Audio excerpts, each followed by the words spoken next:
መዲና ውብ ከተማ ነች። ውብ ከተማ ማለት ህንፃ መብራት ምናምን አለ ማሸበረቅ አይደለም። በዚህ ስታልፍ ታሪክ ነው ያለው። የታሪክ ከተማ አረጋት። በቃ የተወደደች ከተማ እንድትሆን አደረጋትና ፈጣሪ የሆነ ነገር ለዚች ከተማማ ያዳለው ረህመት አለ አልኩ። በቃ ስል ደግሞ የረሱልን ነገሩ ከፍቅራቸው የተነሳ ማረፊያቸውም እዛ መተው እንደሚሞቱ የራሳቸው ቤተሰቦች አገራቸው ትውልድ ምን ያህል እንዳሳደዷቸው መዲና ምን ያህል እንደተቀበለቻቸው በዛ ምክንያት ነው። ያን ነገር በተጨባጭ ንግግር አይደለም።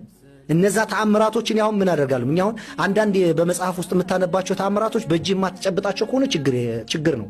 እኔ ተአምር መቀበል ይካል። እነዛ የሚወሩት ግን በትክክል ትነካዋለህ፣ ፊል ታደርገዋለህ።